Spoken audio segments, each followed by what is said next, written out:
Ingram Smith, Bud Elliott, back again for another episode of the Nolecast.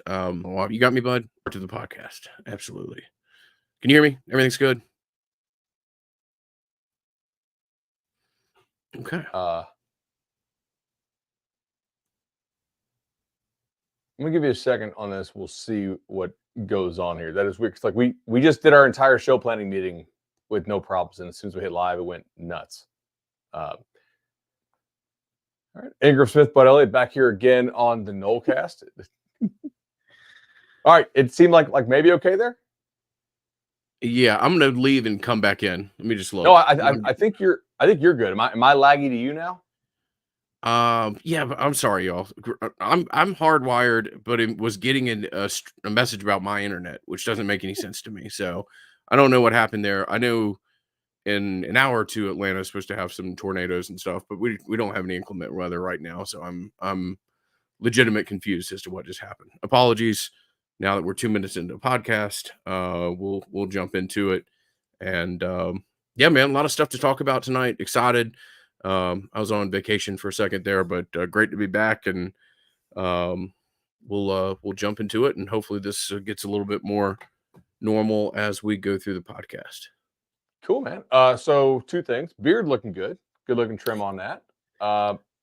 How was New Zealand? Like that's a pretty dope honeymoon. New Zealand was wild. It was a trip that my mom in particular, had wanted to make for 3 or 4 years, and my mom's probably like the most healthy 75-year-old woman in the world, but you just don't know, you just want to, you should do things like that with your parents while they can and when they can. And it was a great trip, and it's a long flight over. But the South Island in particular, New Zealand, is one of the most beautiful places in the world. And it was an awesome time. Really was. So great to be back. Nice, man. All right, just question from the live chat here. Can we discuss the supposed weight gain by quarterback DJU? I saw that right before our servers went all wild. Do you want to take this? You want me to take this? How do you want to handle this? Yeah, so I think he was listed at 254 or whatever. Or, you hear different things about guys' weight or when they came in on a visit or whatever. I'm of the opinion that should have a negative dash in front of that number. I think DJU's lost weight, perhaps a decent amount of weight, since he's been on campus and in the system. And I do not believe he's plus any pounds. I'll put it that way.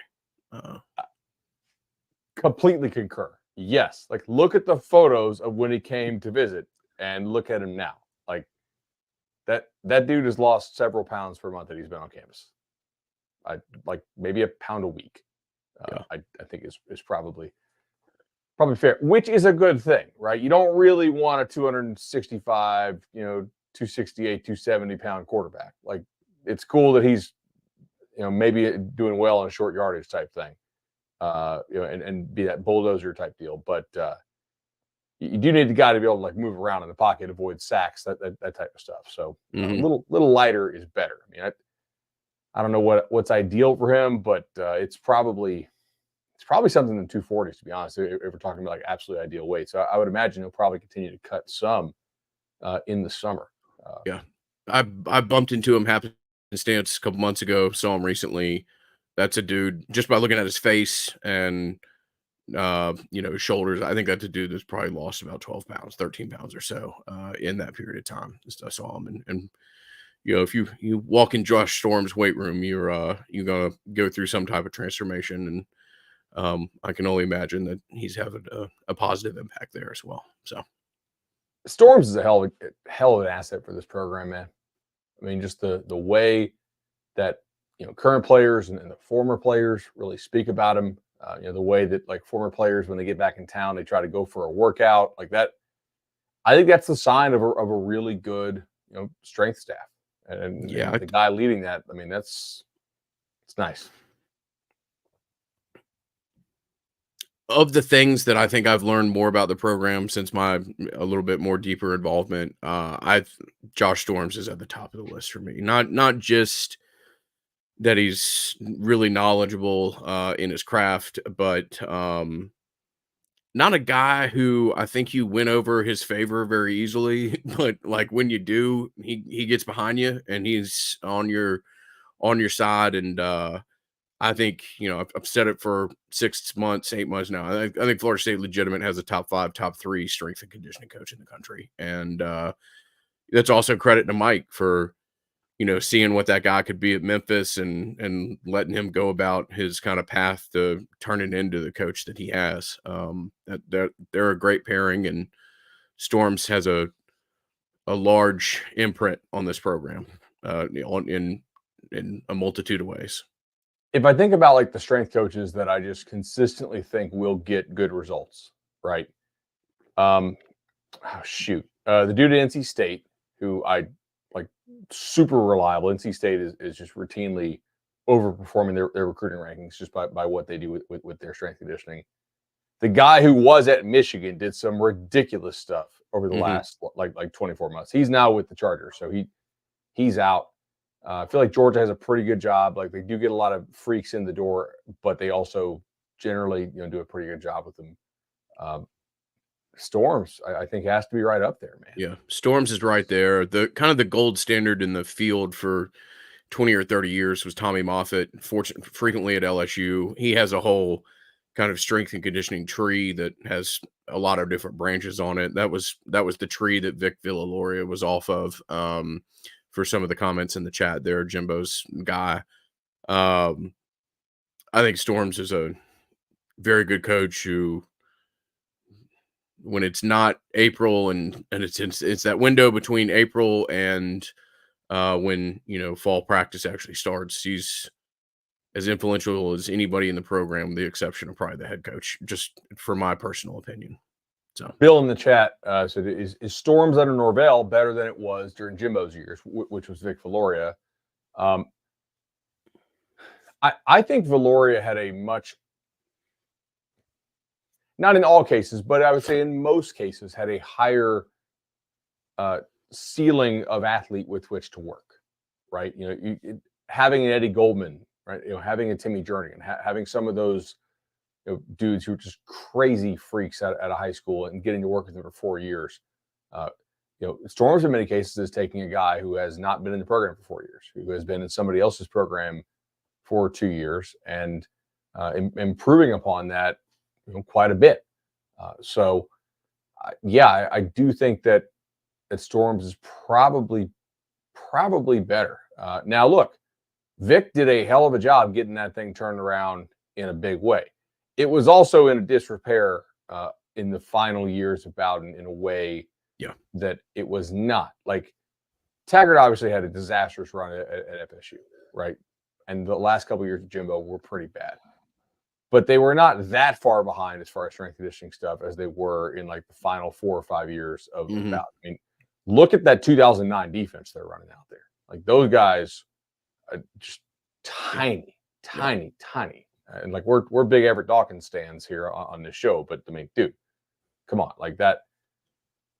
So I think Vic, in some ways, was able to have those overnight results and because like and some and of that was just like, Edoc was the green shoots of progress. I mean, yes, Everett was an improvement over what was what had been run out there. You think about and he the did get Ant McLeod down to a playable weight. Like that, that yeah does deserve some credit. yeah Um, yeah. so, okay, some of these jokes in the chat we cannot share on air, but they are noted Can't and share. acknowledged. I'll do a little shameless plugging here, bud. Yeah, man. I'll be changing up the background here for the Nolecast. I went to the website that I just put in chat, collectibleexchange.com. You can go to, or you can just Google, Doak Campbell Stadium items for sale or whatever. Anyways, the Battle's End, Florida State's Collective and the Collectible Exchange partnered on series of items that were salvaged during the reconstruction of the west side of the stadium there. And I bought a sign. I bought a sign at full retail. There was no discount to be given, but I bought a section sign, which is awesome and massive. And Beautiful. it's going to take a little bit of wall space up here, so we'll move things around. Honestly, the response to it was larger than any of us anticipated. The only things that are left, I think, are a couple bleachers individual seats and stadium bricks. So the stadium bricks are really cool thing, and something I have on order as well. But if you want a way to support the future of Florida State football by supporting the Battles in while also having a pretty nice piece of its past, I have put the link in the chat there. Let me ask you a question. What is the weirdest thing that you're like, I cannot believe somebody bought this and paid what they paid for it? Somebody just repurposed some Ace of Base lyrics there in the chat and made me laugh. Yeah, I mean, like the fact that like the exit signs were gone within an hour surprised me. And we probably, like we salvaged all this stuff like a month ago. Trust me, I loved when I made the announcement. People were like, "I'm looking on the live cam and I don't see anything that's available. I don't know what they're going to try to sell." Like, yeah, there is some forethought that goes into stuff. It's not as though I'm just scrounging around the bottom of the stadium trying to knock bricks out of the wall to sell or something like that. But yeah, maybe we should have tried to grab just everything that was ever bolted to a wall or something. I don't know, because it flew. I mean, it was gone. Most of the stuff was gone within a 2 to 4 hour window. Can you confirm or deny the rumor that you guys are going to have a special auction at a later date for the Spirit Spear? No, oh yes, yes. No, we will have a special auction that we'll have a more broader announcement tomorrow as far as some things that are be the Friday night before the spring game. Got a big special guest there who will be appearing, who may be the head coach of Florida State's football team or not, but gonna have an online element to that, and we'll have some things for sale and silent auction, etc.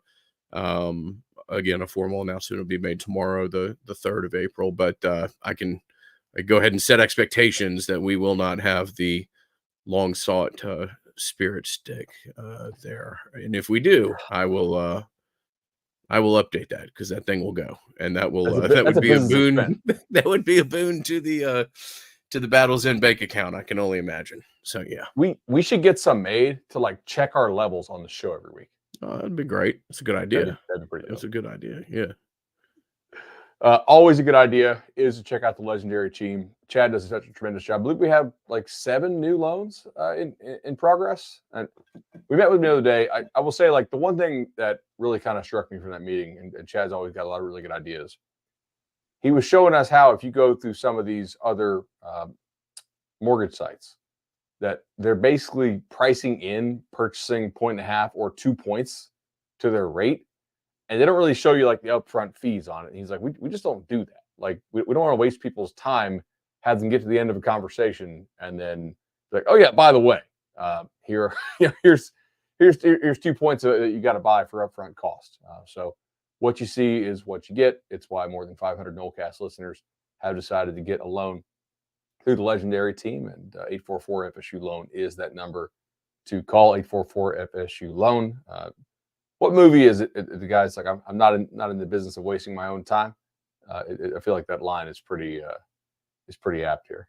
No, it is apt. I'm blanking on the movie, but it's awesome to talk to Chad at any point in time, because it's great to see people doing like that of what they're hyper passionate about. And he Yes, doesn't take more than 5 or 7 minutes to talk to Chad and be like, yeah, we're like 4 screens deep in this phone conversation, and this is, I can tell that you absolutely love this stuff. And he is like, nerding out on it like he's hardcore. He's like, bro, check this out. Look, this is amazing.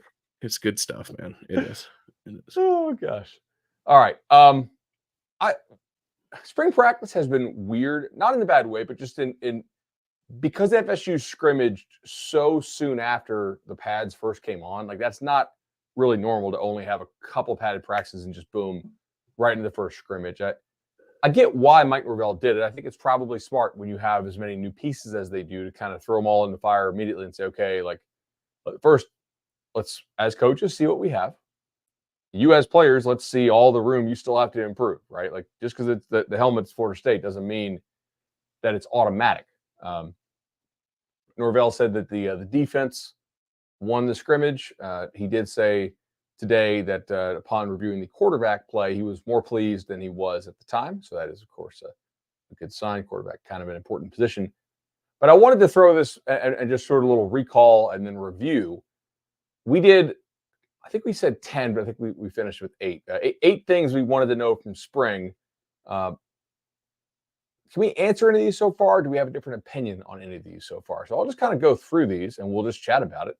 And then I do have some hilarious stuff for the end of the show, which we've already laughed about once, but I'm going to cackle again about it because some of this stuff is amazing. And then I kind of want to see if we can apply any of that to the Knowles. Let me see.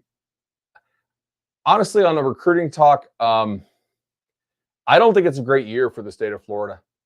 You know, I just speaking frankly here, I think it's a fairly down year for the state of Florida. I thought last year was a pretty strong year, so I'm fully on board with FSU being more involved in Georgia this year than maybe in prior years.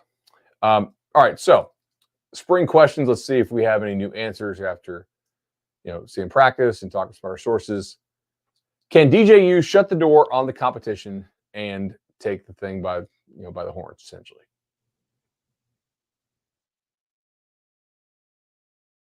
I think I'm unchanged on this.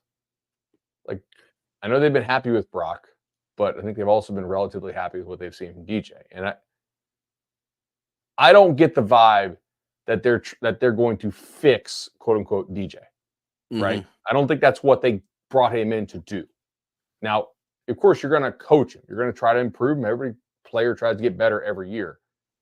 But I think they looked at DJ as like, it's a 1-year rental. We understand what he does well. We understand the things that he doesn't do well. And there certainly are some of those, because given his arm strength, like if he didn't have serious other flaws in his game, he would be in the NFL, right? So there's areas he can improve. I think they will try to improve them, but I don't think they looked at him as like a reclamation project. Like he's sort of a ready-made thing that they're going to try to minimize the negatives and emphasize the positives. So I'm pretty unchanged on this. Like I would say there's, what did you say? I think you said like a 5% chance that Brock will win the job. I'm trying to remember what we said, but I low. don't. So I don't think play has shut the door, but I do think that there's a firm understanding as to who your quarterback's going to be. Okay, like if that makes sense. And I think, look, DJ has physical traits that are super impressive. I mean, he was one of the highest ever rated recruits for a reason. And DJ does produce some moments in practice that just make you stop and be like, yeah, you are, 250 pounds and can throw the ball 70 yards and, at times put it within a 3-foot square window. I think, and look, it's this is a fun time for every program because you get to see raw potential and you get to see certain little flashes of plays and try to extrapolate as to what that's going to look like in 6 months and try to figure out what that might look in 16 or 26 months on a real young kid. But I do think that DJ's skill set is uniquely designed to what you want this year's offense to look like, and I continue to be ultimately really optimistic as to what the end product is going to be from what this offense is and ultimately what it's going to look like from DJU. So completely agree. I think you largely worked your transfer stuff around the assumption that you would get at quarterback who was at least as good as DJU as far as throwing the ball. A lot of deep shots. I think that it's reasonable to expect like the down-to-down consistency to go down. Jordan, I think, was a more accurate passer than DJ was. DJ has a far stronger arm than Jordan did. Jordan's a lot more mobile than DJ. It's not DJ's a total statue, but he's not he's somebody who can be an effective runner. I don't know that he's somebody who defenses are like super scared of as a runner, at least not as far as like hitting explosive runs. But yeah, I think that they can make this work and accomplish their goals that they have for this year with that. It's just going to probably be almost certainly a higher run rate than you were last year. So I do think they're going to try to run the ball a whole lot. I think they like their backfield. Which we'll get there in a second, but it fits personnel and it fits where you may be where you have a chance to be, I think, particularly good this year. Um, I also think, and this is a small, like speaking 95% of the same language. I think even like let's say you would have pulled the coaches, um, let's say you didn't have to worry about a moronic, stupid decision being made Sunday morning immediately after the ACC game, and you just had breakfast with the coaches, and you could be like, separate the emotion of each game and everything that transpired. Like, what would you want to do better this year than what you could do, whether it be either based off personnel or injuries that occurred to personnel throughout? I'm basically trying to say the conversation you would have before you ever thought as to who your quarterback for next year could be. I think they would have told you that we want to be able to be much more dynamic in stretching the field, and we want to put pressure on the defense based off some straight line speed that at times we lacked significantly so. And that skill set is pairs with what DJ can do in a very unique way. And that's where my optimism stems from. Completely. I think there will be a lot of like hard play action. Your guy tries to run by their guy, you lay it out there for him, or hard play action. They understand you're trying to run by them. It's deep comebacks, it's those deep in cuts. It's the stuff that really, because they're respecting your speed, you can run other stuff. I don't think they're going to be asking DJ to like work through 5 different reads a whole lot, which is almost no quarterback does anyway, and be like a super precise passer. Now, the better defenses you face will try to force him to do that, of course, because they have 4 years of film on him, plus whatever they'll have against him by the time they play. But again, I just keep going back to conversations I've had with sources. Like, I think that they knew what they were getting, or at least they thought they knew what they were getting. And I think they're pleased with what they have overall. So to me, like that feels good. Who is going to emerge as like the most important leaders of this team was the question we had. Like after 1 week of practice, I think AZ is challenging guys a whole heck of a lot, right? And really, really being a little more vocal about it for a guy who's not always crazy vocal. I don't know if Pat, like that's one I think we kind of have to wait to me a little bit, like wait a little on just to see kind of how it emerges, because I think your real leaders kind of come out of spring and they show up over summer in the player led practices. But anybody you've heard about that you feel like, hey, behind the scenes now is really stepping up as a leader? I mean, I have to stop myself from coming on this podcast and being highly optimistic about AZ Thomas. Okay, like I think the world of the kid. I think the sky's the limit. Okay. Also, if there was a name that I could have added that conversation, quite different type of leader, but quiet kid and hard worker and does everything, and I think can be a really unique aspect of this offense. I should have added Toa Philly as well. Not like a flashy in your face type. Mo Smith was the number one guy out of my mouth for the comment in the chat there. But going back to last week, if I could have added a name, Toa would be right there. All right, number 3. How hopeful are we about minimizing the drop off with the pass catchers?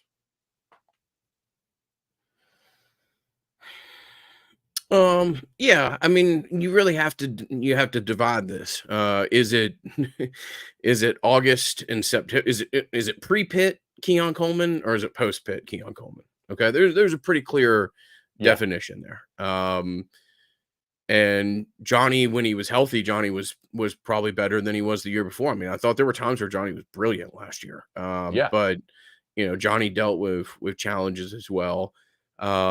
I do think that the wide receivers can be good in their own way. I think Hakeem is a future star. I think Hakeem's probably a future first round top 40 pick. I do, assuming things continue to trend in the direction they are. Ja'Kai Douglas is a really solid piece that you're going to continue to work in. Can you, not necessarily a wide receiver traditionally, but what kind of looks can you work for Jalen Lucas? Because if you get a matchup there, you can change the scoreboard. Destin Hill is a guy who, again, was one of your higher options last year until he got dinged up. And I mean, it all really seemed to transpire between that window of what the Duke and the Pitt game. He had an injury to almost every significant wide receiver. But I think Destin, there's a lot there. And then, if Kentron is a guy that emerges, then I think you've got some really unique complementary pieces that you're all adding to a guy that I've been sky high on from the time that he signed his papers to come over. Malik Benson's a special dude. And Malik Benson is not. I'm not saying that Malik Benson's going to be better than Keon Coleman. I'm specifically not saying that, but I think you can find dynamic ways to use Malik Benson that can replicate some pretty unique production numbers. We were kind of reminiscing today on the phone, and I thought you had brought up a good point. Like, Norvell has done a nice job in his career of, just like we talked about with DJU, understanding like what a player is and is not, and trying to call plays for players as opposed to just call plays. What I mean by that is, like, yes, you want to develop the whole player and you want to have them be good at everything, but he's not averse to playing a younger guy and just having that guy do the thing he does well and putting that into the offense. Now, you can't have an offense where all 5 of your options are just gadget guys, because that's not going to work. You have to have at least some dudes from whom the defense has to respect a potential variety of routes to be run. But I mean, if Benson is just Pokey Wilson, okay, which would be a lot better than he was last year at Alabama. Like, the numbers at Alabama are extremely concerning. However, there are a lot of factors with Alabama that make me think, okay, like, it wasn't just Malik. One, he was blocked out by a better player in Isaiah Bond, who's now at Texas and apparently doing really well at Texas. And Bond's probably like a top 100 pick, I would have to guess, given I think he had the top like on-field GPS score of anybody in the country last year, according to one thing I saw. So, all right, you're the speed guy, but Bama already has a speed guy who's a little bit better than you, who's now at Texas. Like, Sark's probably going to just spam the hell out of that. Also, Jermaine Burton had like the highest uncatchable rate of targets. So he was their other receiver. I think throwing the ball, I do think that DJ is somewhat better than Milton, or than Milrow, excuse me. Definitely better than Milton, by the way, the Tennessee kid. Although I don't know if DJ can throw it 90 yards. Can he throw it 90? That's the question that you got to ask yourself. That happen. You ask that a lot in the process of a game.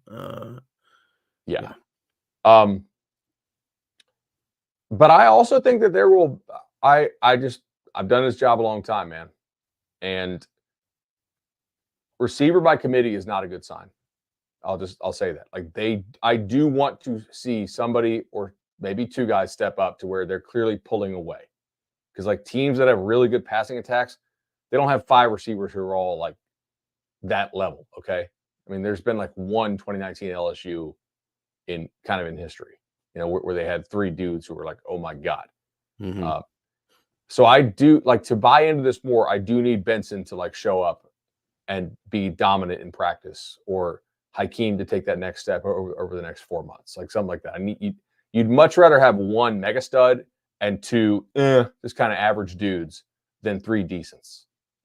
Unless your quarterback's like Tom Brady and he's always getting through all his reads and always finding the open guy, which they don't have.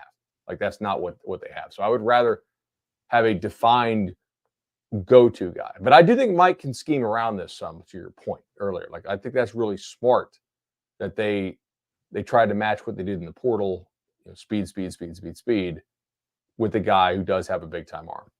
So I'm excited about that. It's a drop off to me, but I don't know that it has to be enormous because of like what you said with post injury Keon. So if the team is going to be better, and if the team is going to be particularly successful in making, like why are all the play action throws that you just talked about 5 minutes potentially open, and why do they suit this offense well? Well, because I think you have a chance to be legitimately dynamic in the run game, and I think your offensive line strength. I don't know that Mo's ever going to be a road grader, but Mo is really good at getting in good positions immediately off the snap and and setting lanes and setting angles for running backs. And other than that, I think most of these guys, strength is going to be in run blocking ultimately. I think you brought in two guards in the portal that are dynamic wherever it is that you ask of Darius.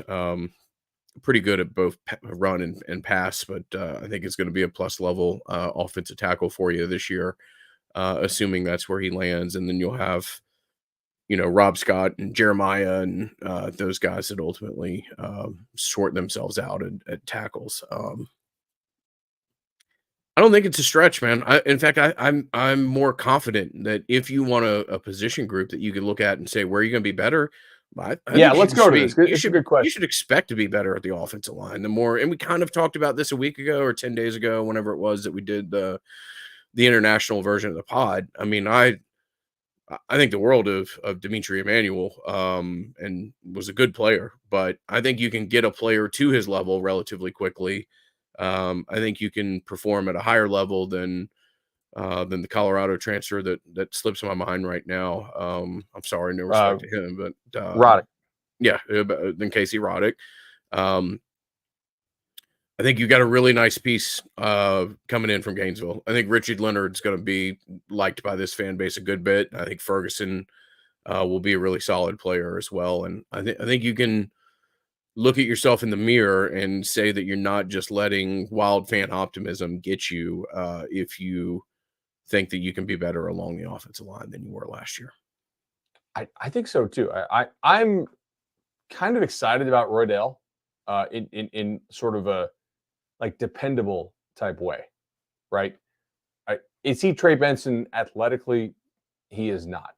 Uh, could he be somewhere between Trey Benson and Trayshawn Ward as far as vision and whatnot? I think that is possible. Uh, he's also a guy that like Bama people said they loved how he passed, like loved how dependable he was in pass pro. He'll We'll have to block his see rear how well off he can for you. catch the ball in Yeah. games.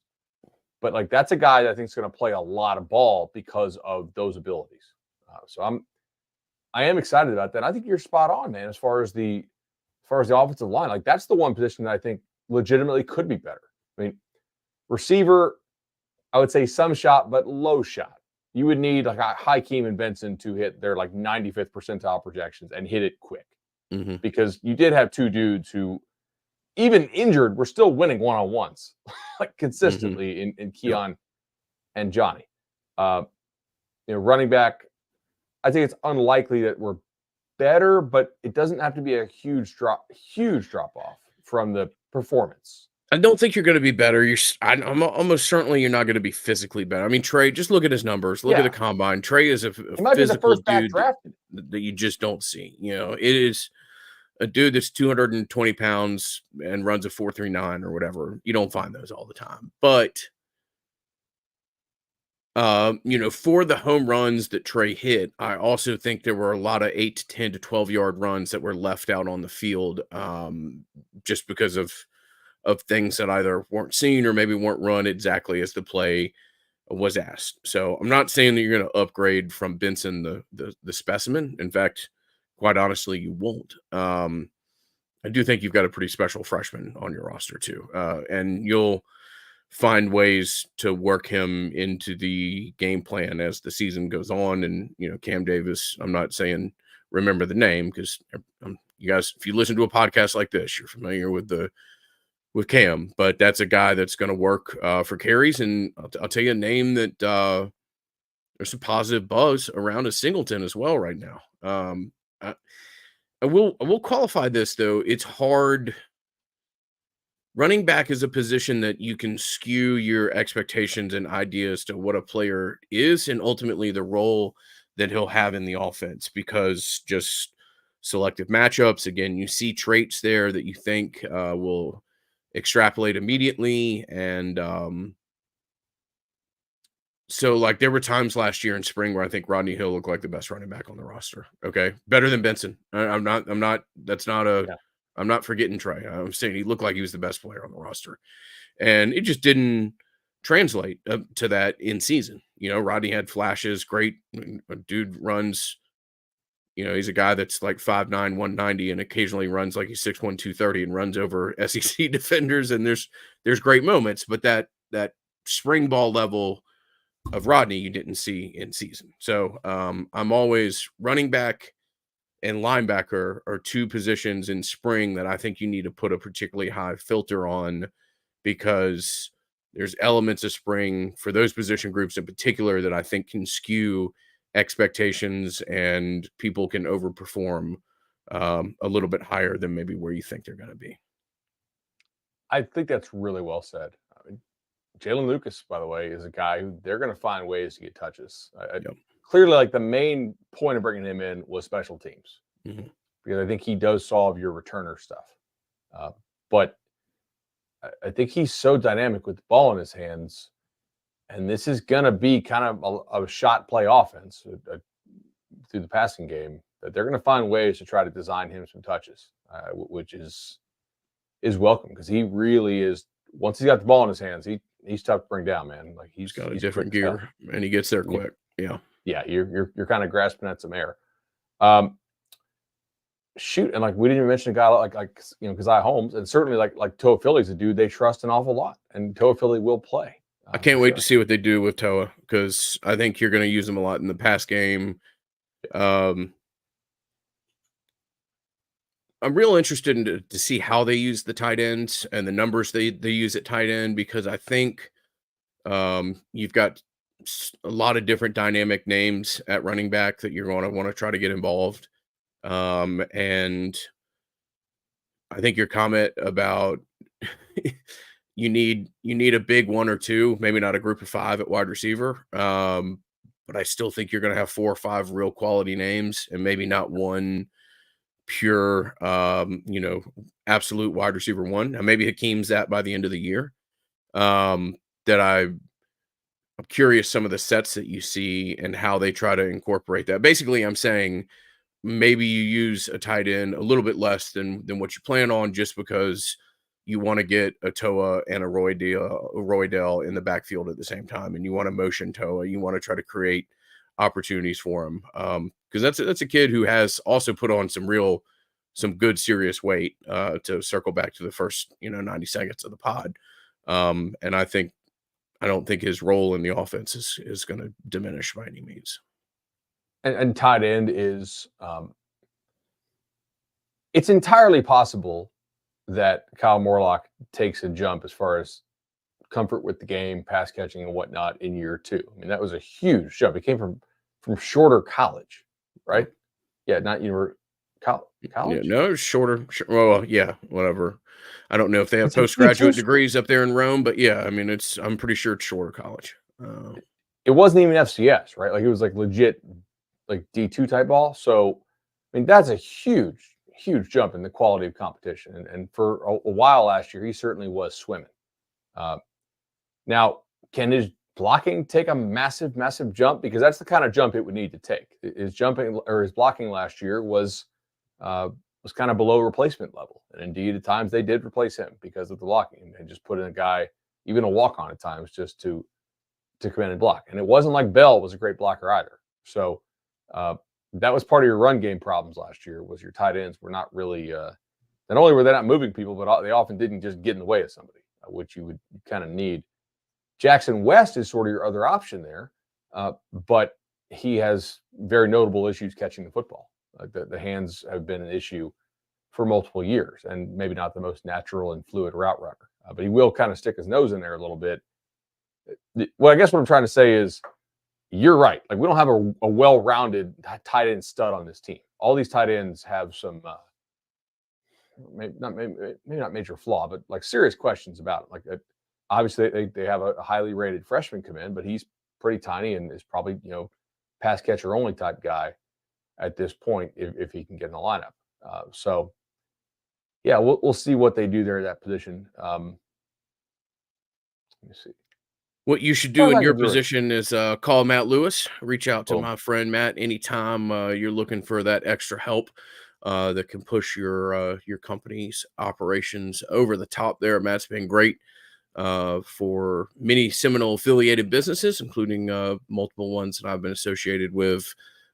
just a true asset to your business. And I professionally talk with Matt about 3 or 4 times a month right now, and am better for it. So congruityhr.com is the website. I believe it's congruityhr.com/Knowles for the specific web page that has been created as a reflection of this podcasting relationship. And a big thanks to Matt and his team. And let me stress again, they're great people to work with, and will only do good things for you and your business. All right. So defensively here, does this team have a star pass rusher? That was a question we had. Yes, they do. I Yeah. believe Pat Payton is going to be a star. I believe Pat Payton is, and look, for a podcast that got banged on for more than a decade about, oh, these guys are negative. Well, it was a rough time. Okay, program wasn't in a great place, and conversation was accurately negative. I don't want to be like the minister of propaganda here or something, but I think Pat Payton's making the jump. I think Pat Payton is doing what you would want a guy to do in this position, as far as his approach in the weight room, continued transformation of body. I don't know that Pat's going to be like like a 13 sack guy or something like that, but I think that his game is continuing to go to another level, and I think that you've got numbers at defensive tackle or defensive end that are going to just going to be there as far as depth and rotation. Or really like everything that I've heard about Lolo Lahalo, the kid from Oregon State there. Tommy, the kid from West Virginia, I think is dynamic. You can use him inside in particular positions. I think he will take a year. I think he'll contribute and he'll make plays this year, but I think his real splash year is next year. But I think with number 11, you've got a guy there, and then you can rotate Jones Jr., Tommy, and let's just say maybe Sione is the other starter. But you'll have a rotation 4 deep there that this conference just can't block over the course of a game. I do think that you'll see pretty impressive production numbers from the ends, and I look forward to going back and looking at it and see how much it spikes in the second half, because I do think it's a little bit of a war of attrition. And I think you're going to be really good on the interior defensive line that is going to free up opportunities for those guys on the edge to have favorable matchups and favorable numbers. I think I agree with that. Like, do I think that Peyton will be what Verse was? I don't think that's a fair nod is expectation. no. I'm not. Right, I'm agreed. saying that, but I mean, like that's Jared's going to be a top 20 pick. I just don't think that's Yeah. what you should expect your defensive ends to be, or what anybody would have expected that Pat Payton would be. I'm going to read this off. I think this exercise is instructive. So ESPN put out their top 10 pass rushers list for college football returning. Which of these guys would you actually trade Pat Payton for? All right, James Pierce, number 1, Tennessee. I would. Like, the only reason that guy's not like high first round right now is because he's not eligible because he was a sophomore last year. All right, that's the number 1 guy. Ashton Gillott at Louisville. I don't know that I would trade Pat Payton for him, man. Yeah. Like, that's the number 2, but I kind of think Payton has and that guy's a damn good player, but I don't know. I think Payton has a higher ceiling. Mm-hmm. Like Trey Moore at Texas, I think is an awesome get for them in the portal from UTSA. But I mean, again, and he's won Conference USA Player of the Year honors twice. So that's a pretty damn good job for that guy. Clearly belonged in a Power 5, and it was a great. But I don't know, man. And he is killing it apparently for Texas, and Texas has a nails offensive line. So maybe he's on that level. Like Jack Sawyer, Ohio State. Nice year last year, 6.5 sacks, 10 TFL. Okay, Ruben Bain for Miami. Like, obviously he's got 2 years to play, and Pat probably just has 1. They're both pretty high impact guys. Cam Rucker from North Carolina. I kind of think I'd rather have Pat Payton, man. I mean, maybe that's not. Maybe we'll get actually, and this will get clipped, and this looks like we're gonna be dumbasses. But I mean, if Payton is putting in the work that they're saying he's putting in, then I'm willing to buy into that, because that was kind of one of the questions. Harold Perkins at LSU. I guess if you guaranteed me you're getting like the October of 2022 version of Harold Perkins, like nobody can turn that down. But he didn't play like that the rest of the year. Now JTT at Ohio State is a pretty unique player. I mean, that's a different kind of end. Princely, who transferred from Florida Ole Miss, like I think I'd rather have Pat Payton than Princely, to be honest. And I don't, not much hesitation there. Antoine Powell Ryland, who transferred from UF to Virginia Tech. Yeah, I think I'd rather have Pat Payton. No, those are good players, but on that list, there's like maybe two that I would just snap call rather have than Pat Payton. So, I mean, that's a pretty high praise. You know, I think. And really, Pierce is the only one where it's like there's no doubt. I mean, it is what it is. The guy's a freak. Chat wants to know, will UF produce the first 500-pound player? Yeah, I would say, should we? I don't know. Like, at some point, that turns into making fun of somebody with an eating disorder. So or a glandular issue, or both. So I don't know. We shouldn't probably continue with that. But I 500-pound nose guard is something different. I agree with you, by the way, on the interior D line, like the starters probably being real high impact. I did take note today. Norvell took the time to praise KJ Sampson. Yep. And to me, that's important because I think they think Lions can come on. Yeah. I think they feel relatively confident that Lions is going to have a similar year to what Josh Farmer had last year. Maybe. We'll see. Farmer made a big jump and played better than I think people thought they were going to.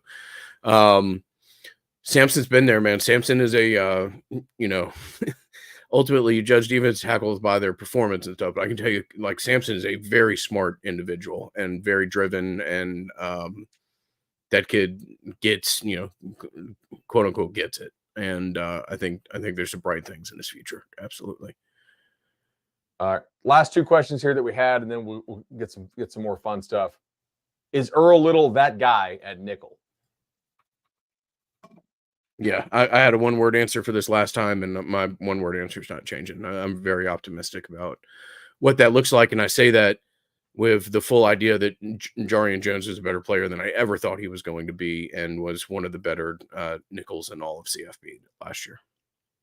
The only person who thought Jarian Jones was going to be that good was Jarian Jones. And I think he thought that even when he wasn't good. Like Jarian Jones' self-confidence is freaking amazing, man. You got to love the guy for that. I mean, he had a special year. He's one of the kids I've gotten to know the most through NIL, and I can tell you that is a great dude who I've been fortunate to get to know and personally think the world of, and I don't know that I've ever misjudged a kid more than I have Mr. Jones. So I will remember that for a long time, and excited to see what his Sunday prospects look like. The one note I would add here is that while I do think Little is that guy at nickel, I don't think they're going to the portal for more DBs. I really feel like they feel like they have a very high hit rate over the last two classes at the high school level for what they've done there with the defensive backfield. And that's something you got to feel pretty good about. It's not like Little's that guy because everybody else can't suck, or because they suck. Like they've got some guys who are developing who I think they feel really good about in the short and especially in the long term. So, just what does FSU have at linebacker? Do we have any new answers on this? I guess Lundy is the top so far. Let's transition and Cryer, I guess. Let's just say this is not one of the positions to me that we would have brought up as like which position could be better than last year. Like it's probably not going to be better than last year. You had two, super veteran guys there who were very productive and good players for you, especially at the college level. Yeah. I think Tatum Bethune's level of play is a little underappreciated, and you're going to miss Tatum and Kalen, absolutely. So, all right, this kind of dovetails into this question. Yeah, sorry. No, I just Good dudes. DJ Lundy, really good player in his own right. It'll be interesting to see how, who emerges as those second and third names at that position. All right. I wanted to run this by you. Which guys which transfer so far do we think, and it is still kind of early, which transfers are in your mind like no doubt hits based on what we've seen so far for the role for which they were brought in to be? For instance, like we're not grading Grady Kelly on can you be a superstar ACC D tackle? Like the guy was Mhm. brought in to be depth purposes. He's brought in to play a very similar role to what Malcolm Ray played last year, in my Yeah. opinion. So, Um, um, Marvin Jones, for me, I'm going to say too early to tell. like what I hear, but early to tell. Yeah. Jalen Brown, Exit polls are favorable, if we're putting into the political discussion, but we'll wait for official returns. I think Uh, exit poll over the last week for me is ticking up. Early on, I was like, unsure about the data. Earl Little, yes, obviously for me that's kind of no doubter. Brown, yes. Uh, Brown has been very positive. I think so Yeah. too. Because they're not depending on him to come in and be like a super stud starter immediately. Jalen Lucas, no doubt for the role that they're bringing him in for. Devontae Brown, I think this kind of depends on how you evaluate it, but like for me, that was a let's bring in somebody with some experience into the room, just be like a good depth veteran. So I'm gonna say yes, I think, but Yeah, just for purposes of full transparency, the places on the field that I just don't know that I haven't seen a whole lot are safety and linebacker. So I'm gonna have a hard time judging the spine of the defense. That'll change a little bit in the next week or so here, but um, to be determined there. Malik Benson, Yes, yes, like everybody in that program hypes him up like crazy. So yeah.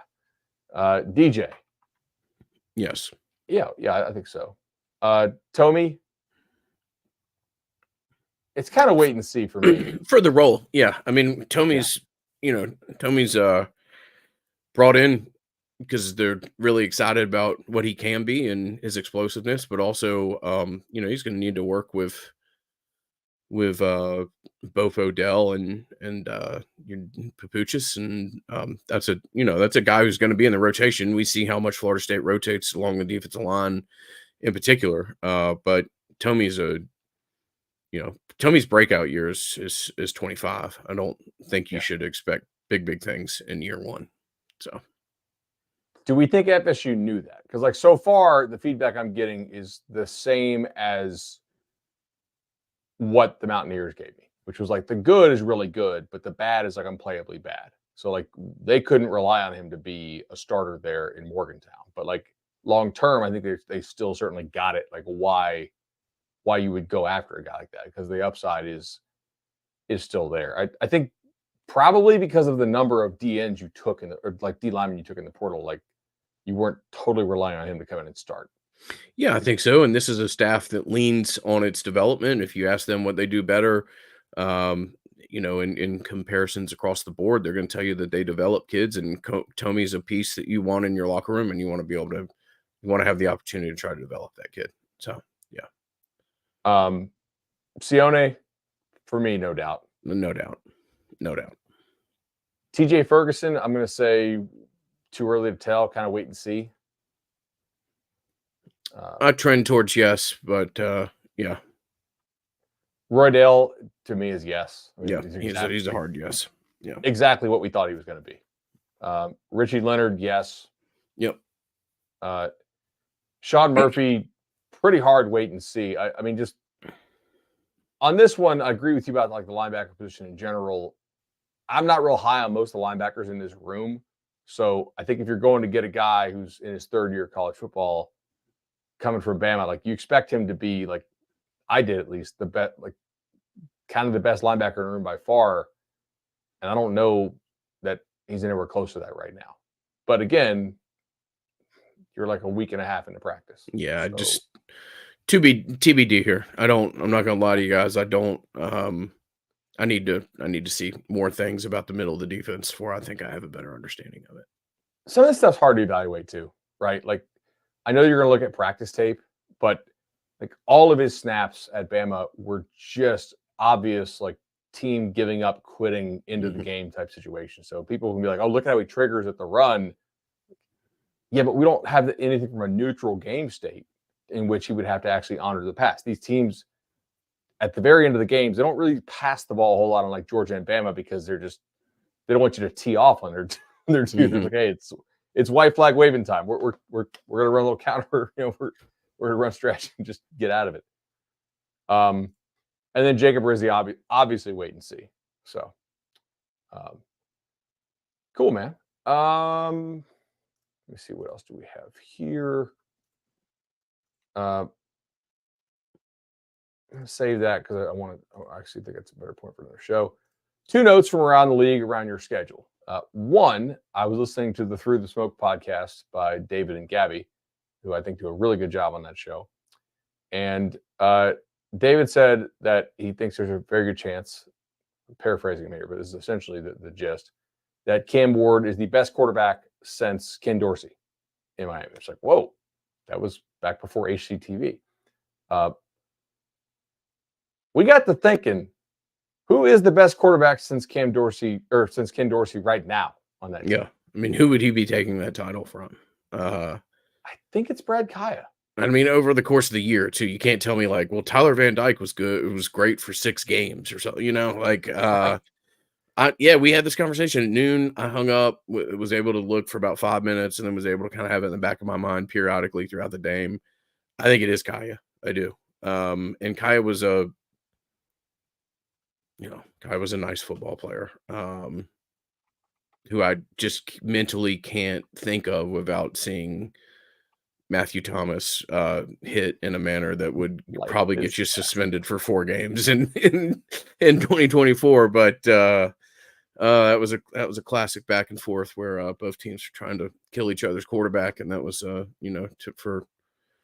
it's probably not best for all participants involved from a long-term health perspective, but that is a brand of football that is kind of appealing to me in its own unique way. So, totally agree. So probably not a crazy high bar to clear there. I am curious, like, what does Miami look like in terms of their run pass rate? Because if Ward is as good as suggested, and they're saying their freshman tight end Lofton is like a complete stud and is killing it in camp, so much they're actually using him at running back because Henry Parrish left and their other running backs are hurt and may not be ready for the season. So I 100% anticipate Miami getting one in the portal. Although Miami fans on Twitter told me I was an idiot for that when I said it, because they hadn't heard the injury situation they had there running back that I actually had heard about.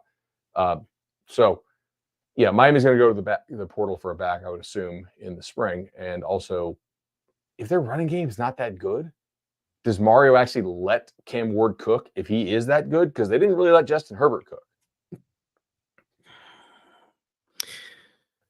Yeah, that'll be interesting, man. And yeah, we'll just have to see what that level of quarterback play really means. Is it that he's slightly above Brad Kaya? Is it that he's this super dynamic prospect? There's a reason why he was pursued as much as he was in the portal. And there's some great things about Cam Ward's game, and then there's some stuff that he's got to clean up, and we'll just see what it looks like. But totally. Yeah, I mean, there's a lot of guys out there that are just wild, blind optimism. I don't think this particular Kane reporter is pretty honest about some of his assessments of the program, particularly recently. And it's interesting to have in the back of your mind. So good for Miami. Other one to note here, and I don't think this probably matters during the season, but it could. So Riley Leonard, the quarterback that Duke decided to play when he was pretty clearly still, I'm not gonna say hurt, but dinged or limited at best. Yeah, man. You could say. I mean, we talked a ton about this. There was. Yeah, I know. I don't. Yeah. Now look, it's not a Duke podcast. Whatever. He had another foot can surgery. Make their decisions. I wouldn't have played that kid in that game because of this exact situation. So yeah. So Riley Leonard transferred to Notre Dame, who FSU does play, and he had another foot surgery. This time it was to replace a plate. They're saying there's some chance he comes back to do a little bit of work at some point in spring, but most people who cover the team say that's just not happening.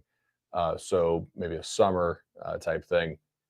Just always worth noting when you got a guy whose number one skill is that he was like basically Anthony Richardson level sack avoidance, Mm-hmm. and we're having foot surgeries like that. That scares me a little bit. Yep. And we've been going like an hour.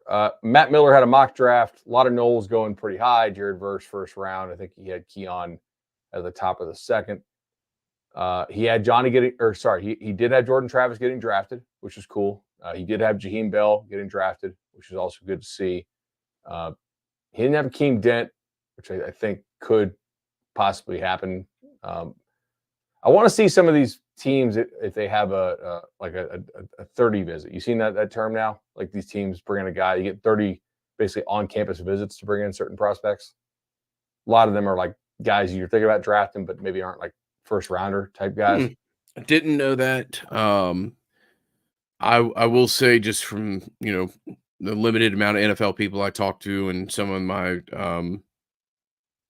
previous working in sports radio still have relationships with some various people around the league. I think Akeem Dent's going to end up getting drafted. I think his stock is rising significantly, and that he's put some raw numbers out there that are going to intrigue some people. And a guy, I put this on Twitter a week ago, 10 days ago, however long it was. A guy that had Florida State made the playoffs, I think really could have elevated his draft stock a lot. If nothing else, not even so much the play that he might have put on tape in those games, just as you looked at that defense and as you looked at the way that Akeem played at the end of the year, played the best ball of his career, and I think would have been much more likely to get invited to Mobile or some of these other places where you can showcase your talent, and that only would have helped him. So just a random comment on that. A random comment that that Matt Thompson got in his email box a couple of weeks ago. I thought you were going to talk about the random comment that he had today. That I was like, not going to go there for my own own sake, if agreed, nothing else. Yep.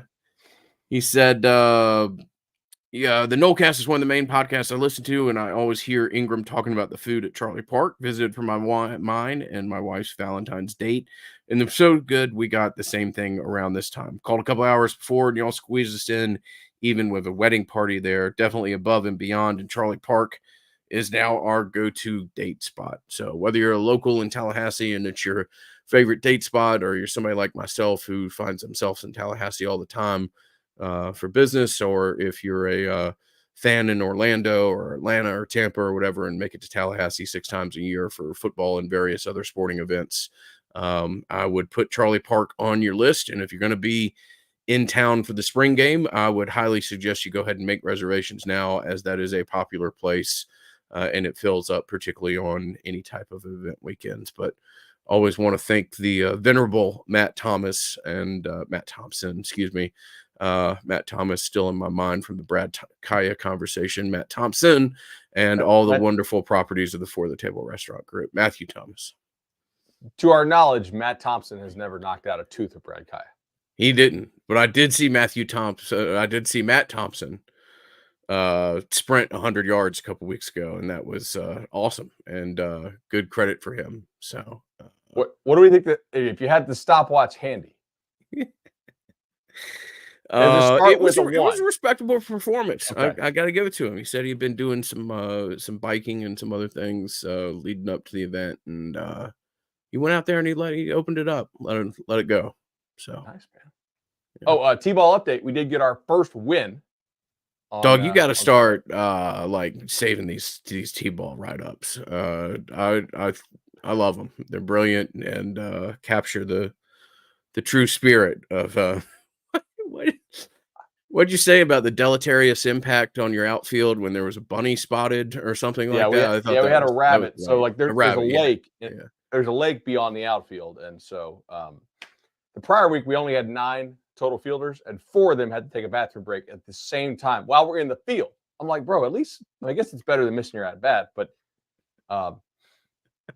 so but this time we had no outfield defense for about an inning and a little bit of the next inning until they were sure the rabbit was gone. They just because it was pretty cool. Like, it was a good sized rabbit, by the lake, and I'm like, did a gator get that when we were batting? Because I don't know, but yeah, it was good. Tonight we tried to work on picking up the third. I ran hitting practice. I did not run the base running practice. Just I wanted Mhm. some of our coaches have a different level of opinion of how good we can be at ages 4 or 5 and 2 6-year-olds. We tried to pick up the third base coach as we rounded first. Mm. Okay.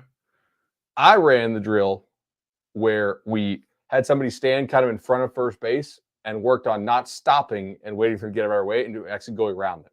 So that's been a frequent issue for us. If there's somebody in the baseline, and when you play 15-man defense, because you just put everybody out of the field, Mm. there's frequently people in the baseline.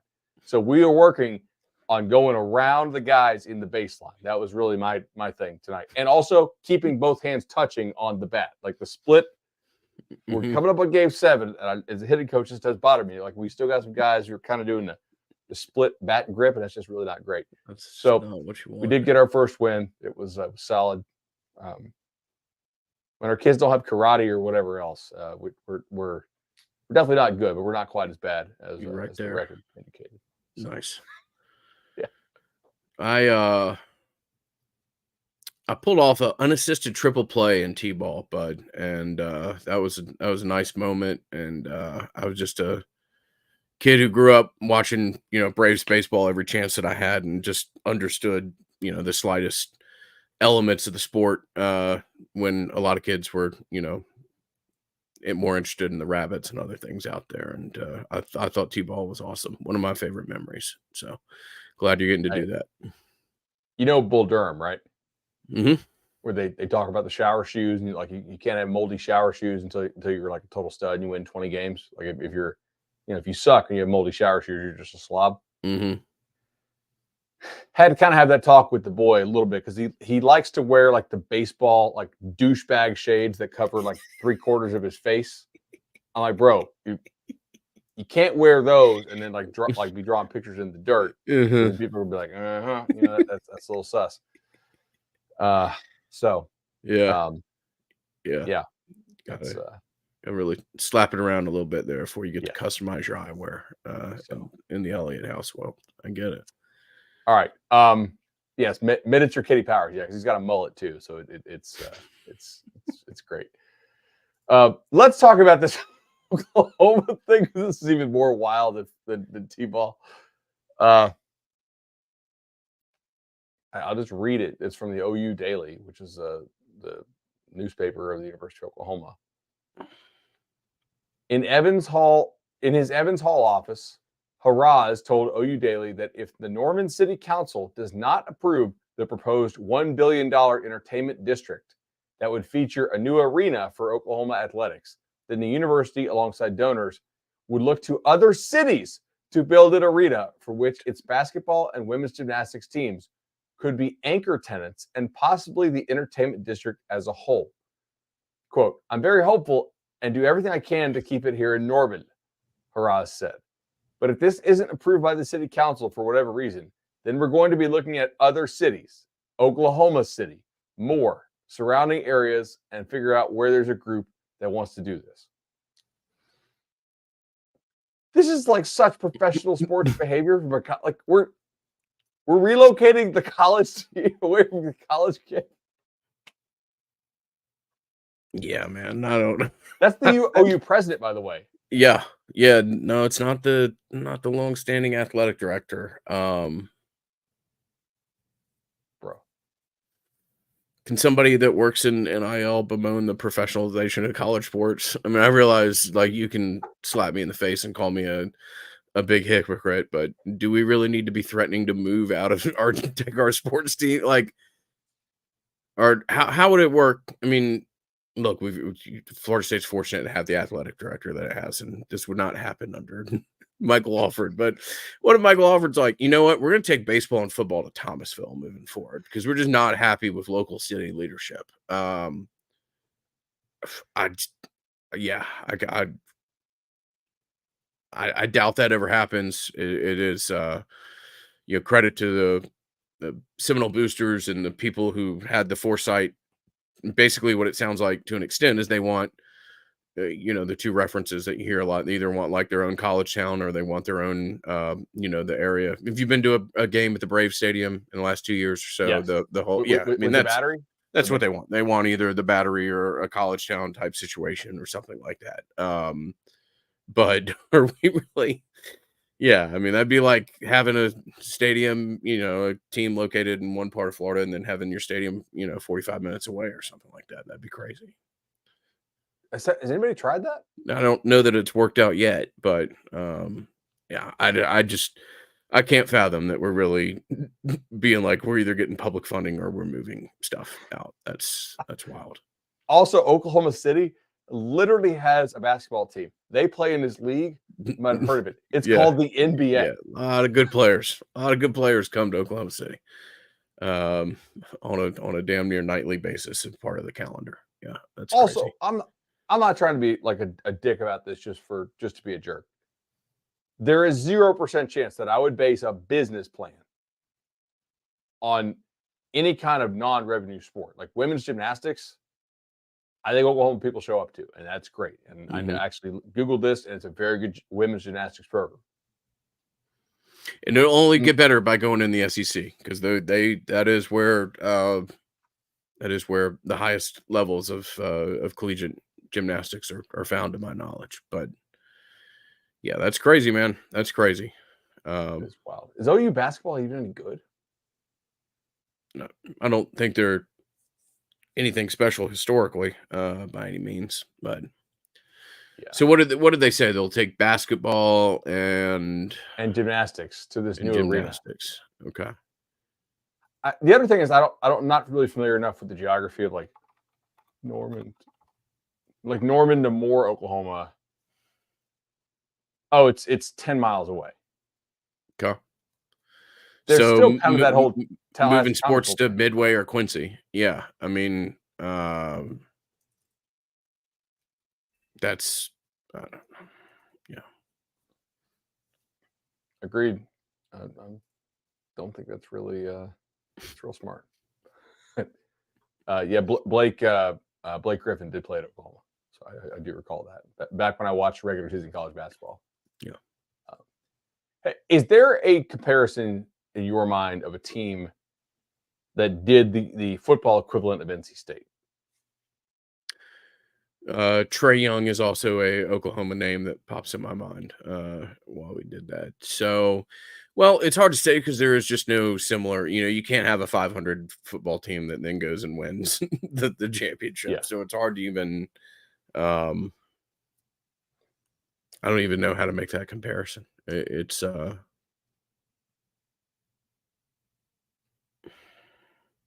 you would. I mean, for football, you'd almost need to look at it over like a 2-year window or something, and to an extent maybe you could say that happened with I mean, it's not perfect, but Florida State, if you look at them in the last 2 years and, that split that they had and then that run of unbeaten games that ran into that little fictional game that they played down in Miami at the end of last year. Where as far as it took a little while for it to click, and then when it did, you just had this long run of games. But what they won 9 in a row that have basically all been must win games for them to continue to play. yes. I don't know how you could have that in football, and I can't come up with anything similar to it. The only one I really thought of today when I before I posed this question, it was that 2013 Auburn team because it was like okay, it's a bunch of new pieces brought in. Like they weren't all transferred, but there were a lot of kind of newish starters. They weren't great at the beginning of the season. They actually suffered a loss. As far as making the playoff or the BCS that year, everything was do or die after LSU beat them, right? And then just insane skin of their teeth wins in back-to-back weeks against Georgia and Alabama. And then they kind of put it together and they looked kind of formidable Hmm. against Missouri there in the SC title game.